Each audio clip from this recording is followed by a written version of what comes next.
بسم اللہ الرحمن الرحیم۔ السلام علیکم 9th کلاس، کیسے ہیں آپ سب؟ امید کرتی ہوں آپ خیر وافیت سے ہوں گے۔ اللہ تعالیٰ آپ کو اپنے حفظ و امان میں رکھے، آمین۔ آگے بڑھتے ہوئے بیٹے ہم نے پیج نمبر 50 سے 52 کی ریڈنگ کرنی ہے۔ آئیے نکالیے اپنی پاک اسٹڈی کی بک کا پیج نمبر 50۔ جی بیٹے، پیج نمبر 50 پہ آج ہماری جو ریڈنگ ہے وہ ہے یحییٰ خان صاحب کا دور حکومت، جو 1969 سے 71 تک محیط تھا۔ یہ تقریباً 2.5 سالہ دور حکومت ہے۔ 1965 کے عام انتخابات میں مادر ملت فاطمہ جناح کی شکست اور تاشقند میں صدر ایوب خان اور لال بہادر شاستری کے درمیان ہونے والے معاہدہ تاشقند کو پاکستانی عوام نے قبول نہیں کیا تھا، جس کے نتیجے میں عوام میں صدر ایوب خان کے خلاف نفرت پیدا ہونے لگی۔ طلباء نے کالجوں اور یونیورسٹیز میں صدر ایوب کے خلاف احتجاج کرنا شروع کر دیا اور ایوب خان کی معاشی اصلاحات کے ثمرات عام عوام تک نہیں پہنچ سکے، جبکہ دولت جو ہے وہ چند ہاتھوں میں مرتکز ہو کر رہ گئی تھی۔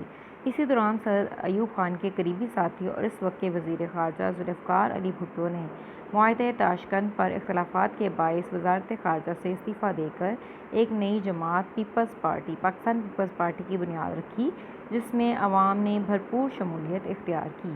حالات پر قابو پانے کے لیے صدر ایوب نے مارچ 1969 کو استعفیٰ دے دیا۔ تمام سیاسی قائدین کی ایک گول میز کانفرنس بلائی تاکہ ملک کے مسائل حل کیے جا سکیں، لیکن یہ کوشش بھی ناکام ہو گئی۔ بالآخر رائے عامہ کے دباؤ کے تحت صدر ایوب خان اپنے عہدے سے مستعفی ہو گئے اور اس کے بعد فوج کے سربراہ جو تھے جنرل یحییٰ خان، انہوں نے 25 مارچ 1969 کو ملک میں مارشل لاء لگا کر حکومت سنبھال لی۔ جنرل یحییٰ خان ملک کی سیاسی صورتحال سے پوری طرح آگاہ تھے، لہٰذا ملک کی باغ ڈور اور سیاسی قائدین کے حوالے کرنے کے لیے ملک میں 5 اکتوبر 1970 کو عام انتخابات کا اعلان کر دیا گیا۔ جنرل یحییٰ خان کے مارشل لاء لگاتے ہی 1962 کا آئین ختم کر دیا گیا اور نئی حکومت کی تشکیل تک جنرل یحییٰ خان نے تمام سیاسی قائدین کی مشاورت سے ایک عبوری آئین بنایا، جس کو لیگل فریم ورک آرڈر 1970 کا نام دیا گیا۔ اچھا، اس کی ریڈنگ بیٹا ہم نے یہاں تک کی ہے۔ اب نیکسٹ ہم دیکھیں گے لیگل فریم ورک آرڈر کو۔ یہ آپ کا لانگ کویسچن بھی ہے، اس کو ذرا بیٹا دھیان سے آپ دیکھیے گا۔ اور پھر میں آپ کو بتاتی چلوں بیٹے، جب ہم ریڈنگ کر رہے ہوتے ہیں تو ریڈنگ کو بھی آپ ایسے ہی نہ دیکھا کریں، اس کو اچھے سے فوکس کیا کریں، توجہ دیا کریں، کیونکہ یہ ریڈنگ جو ہے آپ کے لیے امپورٹنٹ ہے۔ آپ کے بورڈ کے کویسچنز ہوتے ہیں، ان کویسچنز میں کہیں سے بھی کوئی MCQ بن کے آ سکتا ہے یا کوئی شارٹ کویسچن بن کے آ سکتا ہے۔ ویسے ایسا ہوتا تو نہیں ہے، بہت کم ہی ایسا دیکھنے میں آتا ہے، لیکن آپ ذہنی طور پہ اگر تیار ہوں، اگر آپ نے ریڈنگ کی ہو تو ان کیس اگر آپ کو کوئی ایسا کویسچن آ بھی جاتا ہے تو آپ اس کا تسلی بخش جواب دے سکتے ہیں اگر آپ نے ریڈنگ کو فوکس کیا ہو۔ ٹھیک ہے بیٹا، لیگل فریم ورک آرڈر کی طرف چلتے ہیں۔ تو لیگل فریم ورک آرڈر نومبر 1969 میں عبوری آئین کی تشکیل کے لیے جنرل یحییٰ خان نے ایک کمیشن ترتیب کیا، جس نے 30 مارچ 1970 کو اسے حتمی شکل میں پیش کیا۔ اس لیگل فریم ورک آرڈر کے اہم نکات جو تھے وہ یہ تھے: نمبر 1 یہ کہ مغربی پاکستان سے 1 یونٹ کا خاتمہ کر دیا گیا اور چاروں صوبے بحال کر دیے گئے۔ دوسرا، انتخابات کے لیے عوام کو براہ راست ووٹ ڈالنے کا حق دیا گیا اور رائے دہی کے لیے 21 سال کی عمر مقرر کی گئی، یعنی 21 سال کا جو اگر کوئی فرد ہے، 21 سال تک کوئی نوجوان پہنچ چکا ہے تو وہ اپنی ووٹ کا حق استعمال کر سکتا ہے، وہ رائے دے سکتا ہے کہ اس ملک پر کون حکمرانی کرے اور کون نہیں کرے۔ نمبر 3 میں یہ کہ صوبوں کے درمیان قومی اسمبلی کی سیٹوں کو برابر تقسیم کو ختم کر کے تمام صوبوں کو ان کی آبادی کے لحاظ سے نشستیں دی گئی۔ قومی اسمبلی کی کل نشستوں کی تعداد 313 کر دی گئی، جس میں 13 نشستیں خواتین کے لیے مخصوص کی گئیں، جبکہ خواتین کو جنرل نشستوں پر بھی انتخاب لڑنے کا حق دیا گیا۔ نمبر 4 یہ کہ انتخاب لڑنے کے لیے امیدوار کی کم سے کم عمر جو ہے وہ 25 سال مقرر کی گئی۔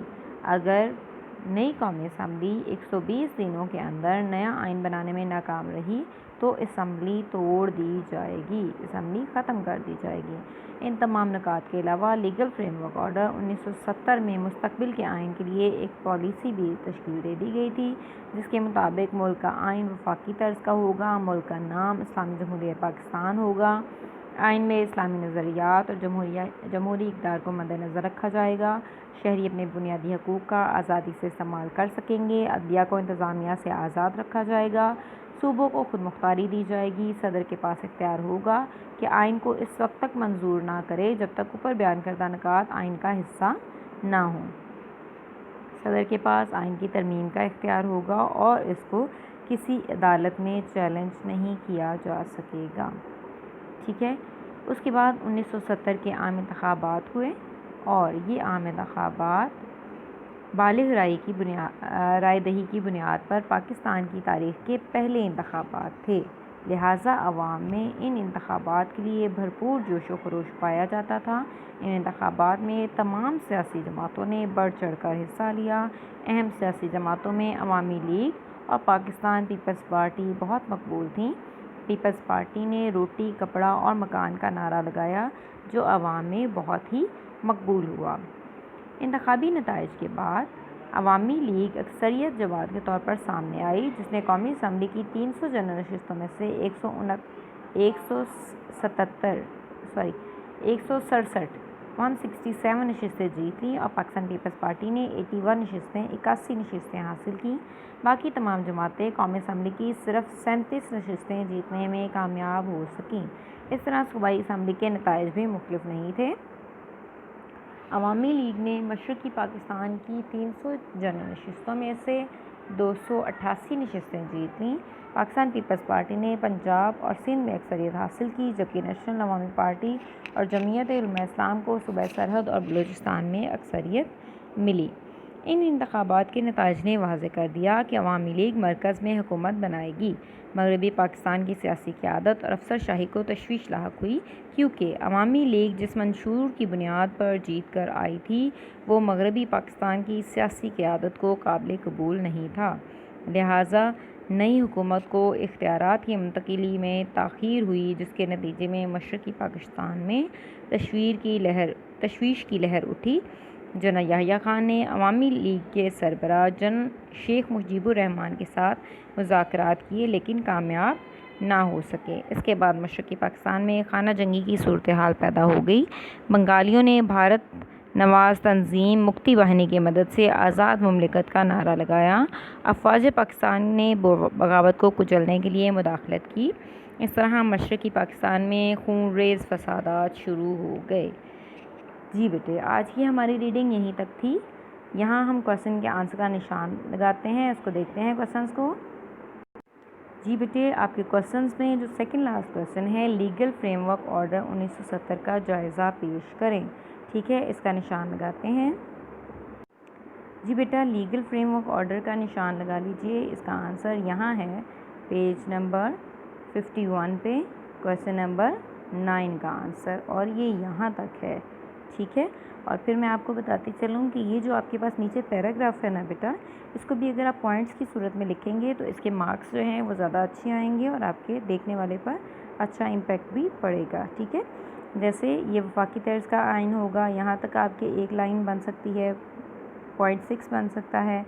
اسلامی جمہوریہ پاکستان ہوگا ملک کا نام، یہ 0.7 بن سکتا ہے۔ اسلامی نظریات اور جمہوری اقدار کو مد نظر رکھا جائے گا۔ اس کے بعد شہری اپنے بنیادی حقوق کی آزادی سے استعمال کر سکیں گے، یہ 8 بن سکتا ہے۔ عدلیہ کو انتظامیہ سے آزاد رکھا جائے گا، 9۔ صوبوں کو خود مختاری دی جائے گی، 10۔ صدر کے پاس اختیار ہوگا کہ آئین کو اس وقت تک منظور نہ کرے، یہ آپ لاسٹ میں لکھ سکتے ہیں۔ ٹھیک ہے، اس کو اگر آپ پوائنٹس میں لکھیں گے تو بیٹا زیادہ اچھا ہوگا اور آپ کا یہ کویشچن جو ہے وہ لانگ کویشچن پہ پورا اترے گا۔ ٹھیک ہے بیٹے، اس کا نشان لگا لیجیے گا اور اس کو اچھے سے میرا بچہ آپ نے یاد کر لینا ہے۔ اور اس چیپٹر کی ہماری صرف ایک ویڈیو رہ گئی ہے اور ایک ہی کویشچن اور رہ گیا ہے، انشاءاللہ اس کو بھی ہم جلدی سے ختم کریں گے اور اپنے نیکسٹ چیپٹر کی طرف چلیں گے۔ اللہ تعالیٰ آپ کا حامی و ناصر ہو بیٹا۔ اللہ حافظ۔